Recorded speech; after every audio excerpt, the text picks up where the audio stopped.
ایک تو حضرت صالح کی اونٹنی کا ذکر آپ کو ملتا ہے، لیکن ایک اونٹنی کا ذکر تو ہمیں مدینہ کے اندر بھی ملتا ہے۔ وہ اونٹنی کے جب نبی کریم صلی اللہ علیہ وسلم مدینہ تشریف لائے ہیں تو وہ اس اونٹنی کو آزاد کر دیا گیا ہے۔ یہاں سے آپ کو پتا چلے گا کہ حضرت صالح علیہ السلام، یہ صورتیں آنے کے بعد نبی کریم صلی اللہ علیہ وسلم نے اپنے کردار اور عمل کے ذریعے کیسے اس قوم کو جانوروں پر رحم کرنا اور جانوروں پر اعتبار کرنا اور جانوروں سے محبت کرنا سکھایا۔ اس میں نبی کریم صلی اللہ علیہ وسلم نے اس اونٹنی کو آزاد کیا، اور وہ آزاد اونٹنی حضرت ایوب انصاری کے گھر کے سامنے جا بیٹھی۔ آپ یہ دیکھیے کہ ایک وہ اونٹنی کہ ایک پوری قوم اس کے پیچھے پڑی ہوئی ہے حضرت صالح کے زمانے میں، اور وہ اسے مار رہی ہے، اسے نقصان دے رہی ہے، لیکن جب تربیت سے گزار کر کسی قوم کو یہاں تک لایا گیا تو نبی کریم صلی اللہ علیہ وسلم کی اونٹنی کے پیچھے پورا مدینہ چل رہا ہے۔ مدینے کے سارے لوگ یہ دیکھنے کے لیے بےتاب ہے کہ یہ اونٹنی کہاں بیٹھے گی۔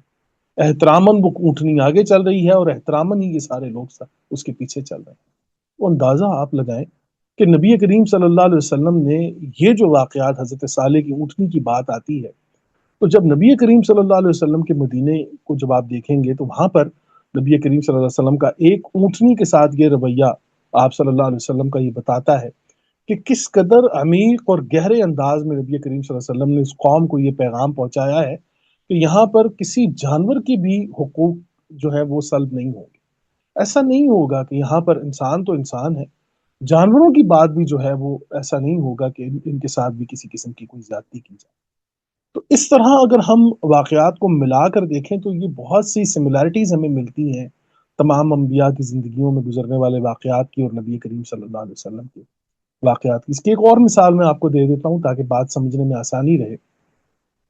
حضرت موسیٰ علیہ السلام کو آپ اب دیکھیے کہ وہ اپنی قوم کو لے کر نکلے ہیں جب،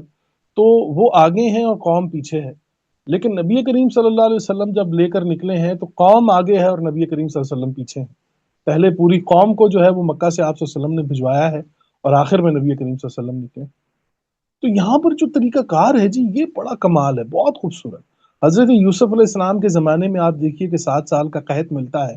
لیکن نبی کریم صلی اللہ علیہ وسلم کے اوپر جب یہ قرآن آتا ہے اور اس کے ذریعے رسول کریم ایسی معاشی حکمت عملی بناتے ہیں کہ حضرت ابو بکر کے دور میں ہم پڑھ رہے ہوتے ہیں کہ زکوٰۃ لینے والا کوئی نہیں ملتا۔ ایک دن کا جو ہے وہ نظام آنے کے بعد، ایک دن کے قحط کا کوئی تصور نہیں تھا نظام کے آنے کے بعد۔ نظام سے پہلے تو جتنی مصیبتیں پریشانیاں دیکھی،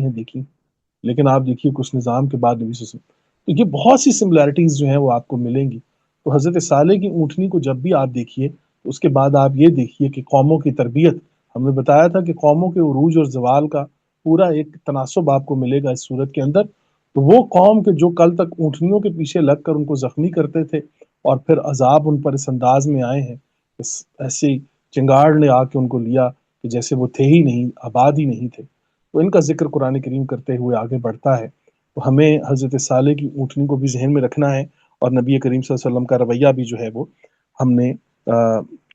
سامنے رکھنا ہے جی۔